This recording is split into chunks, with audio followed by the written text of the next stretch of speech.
अध्याय 27 रांची में योग विद्यालय की स्थापना। तुम संगठनात्मक कार्य के इतने विरुद्ध क्यों हो? गुरुदेव के इस प्रश्न से मैं कुछ अचंभित हुआ। यह सच है कि उस समय मेरा व्यक्तिगत मत यही था कि संगठन बर्रों के छत्ते मात्र होते हैं। यह ऐसा कार्य है गुरुदेव कि व्यक्ति चाहे जो करे या ना करे, उसके सिर केवल दोष ही मढ़ा जाता है। तो क्या सारी दिव्य मलाई तुम अकेले ही खा जाना चाहते हो? यह प्रश्न करते समय मेरे गुरु कठोर दृष्टि से मेरी ओर देख रहे थे। यदि उदार हृदय गुरुओं की लंबी परंपरा अपना ज्ञान दूसरों को देने की इच्छुक नहीं होती, तो क्या तुम या कोई दूसरा योग के द्वारा कभी ईश्वर के साथ तादात्म्य कर पाता? वे कहते गए, ईश्वर शहद है, संगठन मधुमक्खियों के छत्ते हैं, दोनों की ही आवश्यकता है। निस्संदेह आत्मा के बिना शरीर व्यर्थ है, परंतु आध्यात्मिक शहद से भरे हुए कार्य व्यस्त मधु छत्तों का निर्माण तुम क्यों नहीं कर सकते?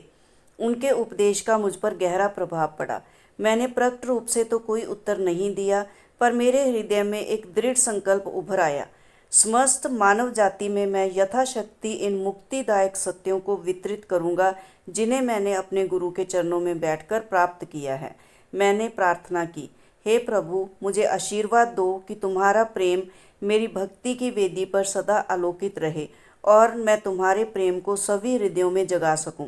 मेरे संन्यास ग्रहण के पहले एक बार श्री युक्तेश्वर जी ने एक अत्यंत अनअपेक्षित बात कही थी। उन्होंने कहा था, वृद्धावस्था में तुम्हें पत्नी के साथ का अभाव कितना खलेगा। तुम्हें नहीं लगता कि पत्नी और बच्चों के पालन पोषण के सार्थक काम में व्यस्त गृहस्थ मनुष्य ईश्वर की दृष्टि में प्रशंसनीय भूमिका निभाते हैं? मैंने भयचकित होकर कहा था, गुरुदेव, आप जानते हैं कि इस जीवन में मेरी एकमात्र इच्छा उस विराट प्रेमी को प्राप्त करने की है। गुरुदेव इतने मुक्त हृदय से हंसे कि मैं समझ गया उन्होंने केवल मेरी परीक्षा लेने के लिए ही ऐसा कहा था। फिर उन्होंने धीरे धीरे कहा था, इसे याद रखो कि जो मनुष्य अपने सांसारिक कर्तव्यों को त्याग देता है, वह अपने उस त्याग को तभी उचित सिद्ध कर सकता है जब वह उससे कहीं अधिक बृहद परिवार का कोई उत्तरदायित्व स्वीकार करता है। बच्चों की सही शिक्षा का आदर्श मुझे सदा ही प्रिय रहा था। केवल शरीर और बुद्धि के विकास पर ही सारा ध्यान लगाने वाली साधारण शिक्षा के रूखे परिणाम मुझे साफ दिखाई दे रहे थे। नैतिक और आध्यात्मिक मूल्यों, जिन्हें समझे बिना कोई मनुष्य सुख के पास फटक भी नहीं सकता, का प्रचलित पाठ्यक्रम में अभी भी अभाव था। मैंने एक ऐसे विद्यालय की स्थापना करने का दृढ़ संकल्प किया जिसमें बच्चे पूर्ण मानव में विकसित हो सकें। बंगाल के एक छोटे से गांव दीहिका में 7 बच्चों के साथ मैंने उस दिशा में अपना पहला कदम रखा। एक वर्ष पश्चात 1918 में कासिम बाजार के महाराजा सर मनिंदर चंद्र नंदी की उदारता के कारण मैं अपने तेजी से बढ़ते शिष्य वृंद को रांची स्थानांतरित कर सका। कोलकाता से करीब 200 मील दूर बिहार में स्थित इस शहर की जलवायु भारत की सबसे स्वास्थ्यप्रद जलवायुओं में से एक है। रांची का कासिम बाजार पैलेस मेरे नए विद्यालय, जिसे मैंने योगदा सत्संग ब्रह्मचर्य विद्यालय का नाम दिया था, का मुख्य भवन बना। मैंने प्राथमिक एवं उच्च विद्यालय की शिक्षाओं की व्यवस्था की। इसमें कृषि, औद्योगिक, व्यावसायिक तथा अन्य शिक्षण विषयों के पाठ्यक्रम का समावेश था। ऋषियों की शिक्षा पद्धति का अनुसरण करते हुए मैंने कक्षाओं को अधिकांश पढ़ाई खुले आकाश के नीचे कराने की व्यवस्था की। रांची के विद्यालय के छात्रों को यौगिक ध्यान तथा स्वास्थ्य एवं शारीरिक विकास की अपूर्व योगदा पद्धति की, जिसके सिद्धांतों का मैंने 1916 में आविष्कार किया था, शिक्षा दी जाती है। जब मैंने यह देखा कि मनुष्य का शरीर भी एक विद्युत बैटरी की तरह ही है, तब मैंने विचार किया कि सीधे मानवीय इच्छा शक्ति से शक्ति संचार द्वारा इसे भी रिचार्ज किया जा सकता है। इच्छा के बिना कोई भी कार्य संभव नहीं है। अतः गति प्रदान करने वाली इस मुख्य शक्ति इच्छा शक्ति को ही मनुष्य अन्य किसी भारभूत यंत्र सामग्री या यांत्रिक व्यायामों की सहायता के बिना अपने शरीर में नव शक्ति का संचार करने के लिए प्रयुक्त कर सकता है। सरल योगदा प्रविधियों के द्वारा कोई भी सचेत रूप से तत्क्षण अपनी प्राण शक्ति को महाप्राण की असीम आपूर्ति से पुनः रिचार्ज कर सकता है। योगदा प्रशिक्षण से रांची के छात्र अच्छी उपलब्धियां अर्जित करने लगे। शरीर के एक हिस्से से दूसरे हिस्से में प्राण शक्ति को स्थानांतरित करने की तथा कठिन आसनों में पूर्ण स्थिर रहते हुए बैठे रहने की असाधारण क्षमता उन्होंने विकसित कर ली। शारीरिक बल तथा सहन शक्ति के ऐसे ऐसे करतब वे करते थे कि बलवान युवक भी उन्हें नहीं कर पाते थे। मेरा सबसे छोटा भाई विष्णुचरण घोष भी उसी विद्यालय में पढ़ा और बाद में शरीर सौष्ठव एवं बल संवर्धन के क्षेत्र में विख्यात प्रशिक्षक बना। उसने और उसके एक चेले ने 1938-39 में पाश्चात्य देशों की यात्रा की और शारीरिक बल एवं स्नायु नियंत्रण के प्रयोगों के प्रदर्शन किए। शरीर पर मन के नियंत्रण की शक्ति का वह प्रभाव देखकर न्यूयॉर्क की कोलंबिया यूनिवर्सिटी तथा अमेरिका एवं यूरोप के अनेक विश्वविद्यालयों के प्राध्यापक आश्चर्यचकित हो गए। रांची में एक वर्ष के अंत में ही प्रवेश पाने के लिए आवेदनों की संख्या 2000 तक पहुंच गई, परंतु उस समय विद्यालय में केवल आवासीय छात्रों की ही व्यवस्था थी और मात्र 100 छात्रों की ही व्यवस्था हम कर सकते थे। इसके बाद शीघ्र ही प्रतिदिन अपने घर से आकर शिक्षा ग्रहण करने वाले विद्यार्थियों की भी व्यवस्था की गई। विद्यालय में मुझे छोटे छोटे बच्चों के माता पिता की भूमिका भी निभानी पड़ती थी और अनेक संगठनात्मक समस्याओं से भी निपटना पड़ता था। ईसा मसीह के वे शब्द मुझे प्राय याद आते, ऐसा कोई मनुष्य नहीं है जिसने मेरी और धर्म वचनों की खातिर अपने भाइयों या बहनों या पिता या माता या पत्नी या बच्चों या ज़मीन जायदाद को छोड़ दिया हो और उसे 100 गुने घर, भाई बहन, माता, बच्चे, ज़मीन जायदादें और उन्हीं के साथ लोगों का उत्पीड़न और परलोक में चिरंतन जीवन ना मिला हो। श्री युक्तेश्वर जी ने इन शब्दों का अर्थ इस प्रकार बताया था, जो साधक लोक समाज की महत्तर जिम्मेदारियों को उठाने की खातिर विवाह या कुटुंब पालन आदि साधारण भोगों में नहीं पड़ता, वह ऐसा कार्य करता है जिसे ना समझ पाने के कारण समाज उसे उत्पीड़ित करता रहता है। परंतु ऐसी महत्तर एकात्मकता साधक की स्वार्थपरता से ऊपर उठने में सहायता करती है और ईश्वर की कृपा को उसकी ओर आकर्षित करती है। एक दिन पिताजी अपना आशीर्वाद प्रदान करने रांची पधारे, जो उन्होंने इतने लंबे समय से इसलिए नहीं दिया था कि मैंने बंगाल नागपुर रेलवे में पद ग्रहण करने के उनके आग्रह को अस्वीकार कर उन्हें दुख पहुंचाया था। उन्होंने कहा, बेटा, तुमने जीवन का जो रास्ता चुना है उसके लिए तुम्हारे प्रति मेरी नाराज़गी अब दूर हो गई। इन आनंदी उत्साही बच्चों के बीच तुम्हें देखकर मुझे हार्दिक आनंद हो रहा है। तुम्हारा स्थान रेलवे टाइम टेबलों के प्राणविहीन आंकड़ों में नहीं बल्कि यही है। मेरे पीछे पीछे फिर रहे दर्जन भर छोटे छोटे बच्चों की ओर उन्होंने इशारा किया। मेरे तो केवल 8 ही बच्चे थे। कहते हुए उनकी आंखों में चमक आ गई। पर मैं तुम्हारी स्थिति समझ सकता हूँ। हमें दी गई 20 एकड़ उपजाऊ जमीन में छात्रगण, शिक्षकगण और मैं प्रतिदिन बाग बगीचे के काम का और अन्य बाहरी कार्यों का आनंद लिया करते थे। हमने अनेक पालतू पशु पाल रखे थे, जिनमें एक हिरन का बच्चा भी था। सभी बच्चे हिरन के इस बच्चे से बहुत प्यार करते थे। मुझे भी उस मृग शावक से इतना प्यार हो गया था कि मैं उसे अपने कमरे में ही सोने देता था। भोर का उजाला फूट पड़ते ही वह शावक दुलार पाने के लिए डगमगाता हुआ मेरे बिस्तर के पास आ जाता था। एक दिन मुझे किसी काम से रांची शहर में जाना था, इसलिए मैंने उस शावक को रोज के समय से पहले ही दूध पिला दिया। बच्चों से मैंने कह दिया कि मेरे लौटकर आने तक उस हिरन को कोई कुछ ना पिलाए। एक बच्चे ने मेरी आज्ञा का उल्लंघन कर ही दिया और हिरन को काफ़ी बड़ी मात्रा में दूध पिला दिया। जब शाम को मैं लौटकर आया तो दुखद समाचार मेरी प्रतीक्षा ही कर रहा था। हिरन का बच्चा ज़्यादा दूध पीने के कारण मरणासन है। आंसू बहाते हुए मैंने अपने उस प्रिय शावक के मृत प्राय शरीर को अपनी गोद में ले लिया। अत्यंत दयनीय होकर मैं ईश्वर से उस बछड़े के जीवन का दान मांगने लगा। कई घंटे बीत जाने के बाद वह नन्हा सा बच्चा आंखें खोलकर उठ खड़ा हुआ और अत्यंत अशक्त कदमों से चलने लगा। पूरा विद्यालय आनंद से भर गया। परंतु उसी रात मुझे एक गहरी शिक्षा मिली जिसे मैं कभी भूल नहीं सकता। मैं रात 2 बजे तक हिरन के बच्चे के साथ जागा, फिर मुझे नींद आ गई। स्वप्न में वह हिरन आया और उसने मुझसे कहा, आपने मुझे रोक रखा है, कृपा कर मुझे जाने दीजिए, जाने दीजिए। ठीक है, स्वप्न में मैंने कहा। तुरंत ही जागकर मैं चीख उठा, बच्चों, हिरन मर रहा है। बच्चे तुरंत दौड़कर मेरे पास आ गए। मैं कमरे के उस कोने की ओर भागा जहां मैंने हिरन को रखा था। उसने उठने का एक आखिरी प्रयास किया, मेरी ओर लड़खड़ाया और मरकर मेरे कदमों में गिर पड़ा। पशुओं की नियति का संचालन और नियमन करने वाले सामूहिक कर्मों के अनुसार उस हिरन का जीवन काल समाप्त हो गया था और वह उच्चतर योनि में जाने के लिए तैयार हो गया था।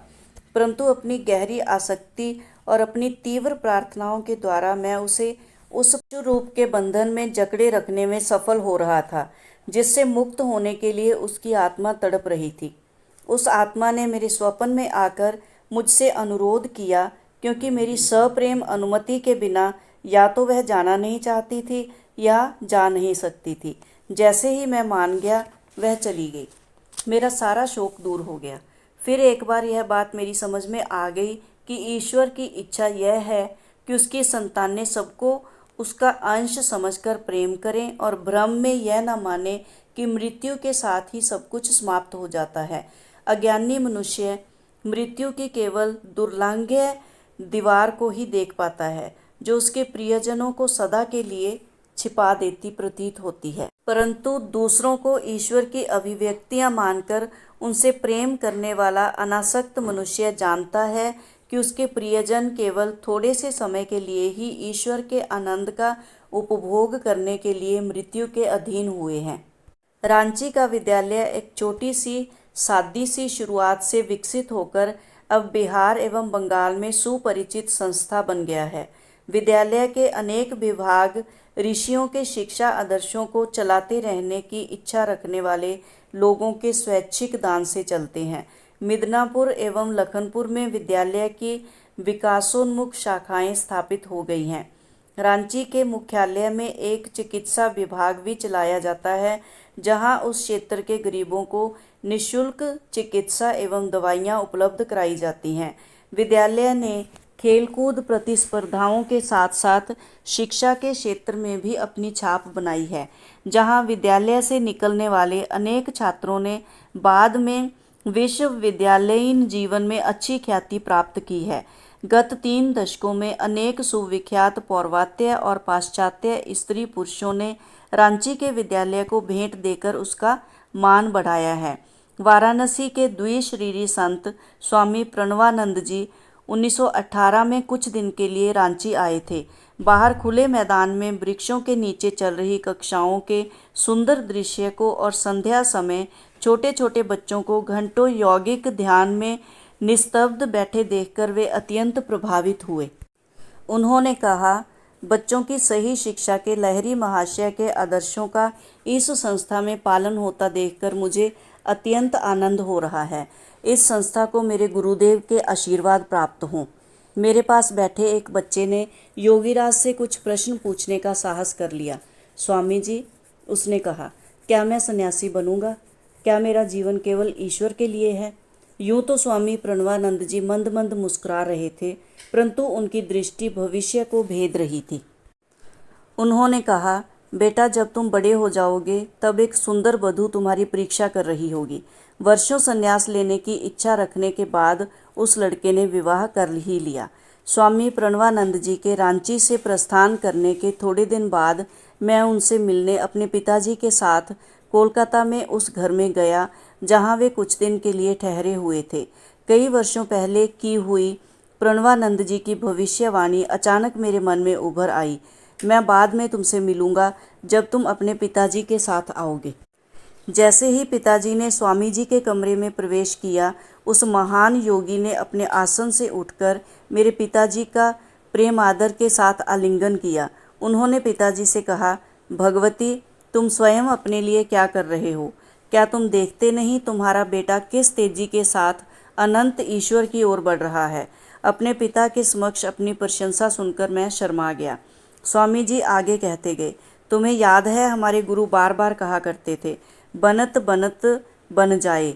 इसलिए क्रिया योग का अनवरत अभ्यास करते चलो और जल्दी से जल्दी भगवान के द्वार पर पहुंच जाओ।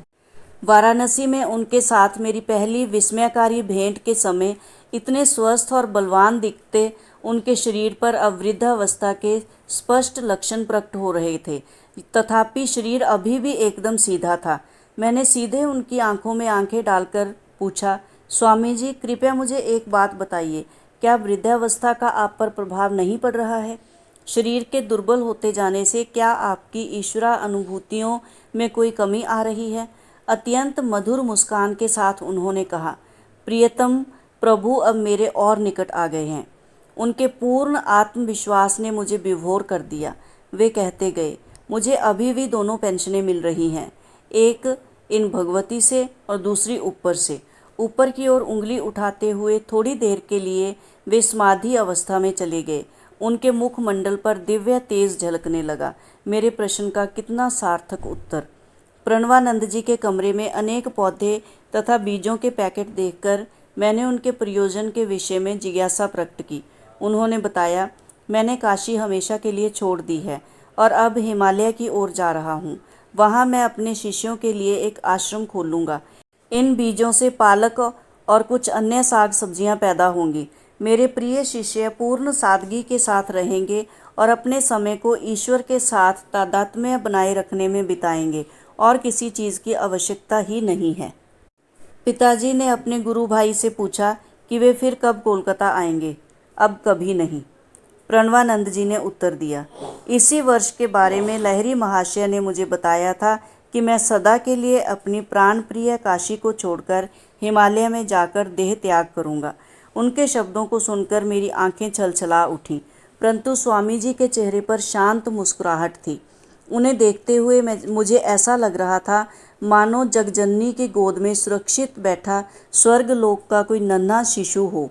परम उच्च आध्यात्मिक शक्तियों पर अपना अधिकार बनाए रखने की महान योगियों की क्षमता पर वृद्धावस्था का कोई विपरीत प्रभाव नहीं पड़ता। वे जब चाहें अपने शरीर का कायाकल्प कर सकते हैं, परंतु फिर भी कभी कभी वे वार्धक्य की प्रक्रिया को रोकने की कोई चेष्टा नहीं, बल्कि फिर नए जन्म के कर्मों के बचे खुचे अवशेषों को भोगने की आवश्यकता को मिटा देने के लिए अपने वर्तमान शरीर को समय बचाने के लिए एक साधन के रूप में प्रयुक्त करते हुए कर्मों को मिट जाने देते हैं। इस घटना के कुछ महीनों बाद मेरी मुलाकात एक पुराने मित्र सनंदन से हो गई, जो प्रणवानंद जी का एक अंतरंग शिष्य था। मेरे पूज्य गुरुदेव चले गए। सिसकते हुए उसने मुझे बताया, ऋषिकेश के पास उन्होंने एक आश्रम बनाया और अत्यंत प्रेम के साथ हमें शिक्षा देते रहे। जब हम लोग जरा ठीक से स्थिर स्थावर हो गए और उनके सानिध्य में तीव्र गति से आध्यात्मिक उन्नति कर रहे थे, तो एक दिन उन्होंने ऋषिकेश में बहुत बड़े जनसमूह को भोज देने का मंतव्य प्रकट किया। मैंने उनसे पूछा कि लोगों की इतनी बड़ी संख्या उन्हें किस लिए चाहिए। यह मेरा अंतिम उत्सव है, उन्होंने कहा। उनके शब्दों का पूरा अर्थ मेरी समझ में नहीं आया। प्रणवानंद जी ने बहुत बड़ी मात्रा में खाना बनाने में हम लोगों का हाथ बटाया। करीब 2000 लोगों को हमने खाना खिलाया। भोज के उपरांत एक ऊंचे मंच पर विराजमान होकर उन्होंने अनंत परमात्मा पर अत्यंत प्रेरणास्पद प्रवचन किया। मैं मंच पर उनके पास ही बैठा हुआ था। प्रवचन के अंत में हजारों लोगों की आंखों के सामने उन्होंने मेरी ओर मुड़कर असाधारण प्रबलता के साथ कहा, सनंदन, तैयार हो जाओ, मैं अब इस शरीर को छोड़ने वाला हूँ। थोड़ी देर अवाक रहने के बाद मैं जोर से चीख उठा, गुरुदेव, ऐसा मत कीजिए, कृपया करके ऐसा मत कीजिए, मत कीजिए। जनसमूह मेरे शब्दों पर आश्चर्य करता हुआ चुपचाप बैठा रहा। प्रणवानंद जी मेरी ओर देखकर मुस्कुराए, पर उनकी दृष्टि पहले ही अनंत में लग चुकी थी। उन्होंने कहा, स्वार्थी मत बनो और ना ही मेरे लिए शोक करो। मैंने लंबे समय तक खुशी के साथ तुम सबकी सेवा की है। अब तुम लोग खुशी के साथ मुझे विदा करो। मैं अपने विराट प्रेमी से मिलने जा रहा हूँ। फिर धीरे से उन्होंने कहा, मैं जल्दी ही फिर जन्म लूँगा। अनंत परमानंद में थोड़ा समय बिताने के बाद मैं इस लोक में वापस आऊँगा और बाबा जी के साथ मिल जाऊँगा। तुम्हें जल्दी ही पता चल जाएगा कि मेरी आत्मा ने कब और कहाँ नया जन्म लिया है। वे पुनः जोर से बोले, सनंदन, अब मैं दूसरी क्रिया के साथ शरीर छोड़ता हूँ। उन्होंने हमारे सामने बैठे जनसागर की ओर देखकर आशीर्वाद दिया। अपनी दृष्टि को दिव्य चक्षु की ओर मोड़कर वे निश्चल हो गए। विस्मित जनसमूह सोच ही रहा था कि समाधि में निमग्न हो गए हैं, परंतु वे हाड़ मांस के शरीर को छोड़कर अपनी आत्मा को अनंतता में विलीन कर चुके थे। शिष्यों ने पद्मासन में स्थित उनके शरीर का स्पर्श किया, पर अब वह उष्ण नहीं था। अब वहाँ केवल सख्त हुआ ढांचा रह गया था। उसमें वास करने वाला तो अमर्त्य लोक में चला गया था। जब सनंदन ने अपना वृतांत पूरा किया तो मेरे मन में विचार आया, द्विशरीरी संत जितने जीवन में उतने ही मृत्यु में भी नाटकीय थे। मैंने पूछा कि प्रणवानंद जी पुनर्जन्म कहाँ लेने वाले थे। मैं उस सूचना को अत्यंत पवित्र धरोहर मानता हूँ, सनंदन ने कहा। मुझे किसी से वह कहना नहीं चाहिए, शायद तुम्हें किसी और तरीके से पता चल ही जाएगा। अनेक वर्षों बाद मुझे स्वामी केशवानंद जी से पता चला कि प्रणवानंद जी नया जन्म लेने के कुछ वर्ष बाद हिमालय में बद्री नारायण चले गए और वहाँ महान गुरु बाबा जी के साथ रहने वाले संतों में शामिल हो गए। अध्याय 27 समाप्त।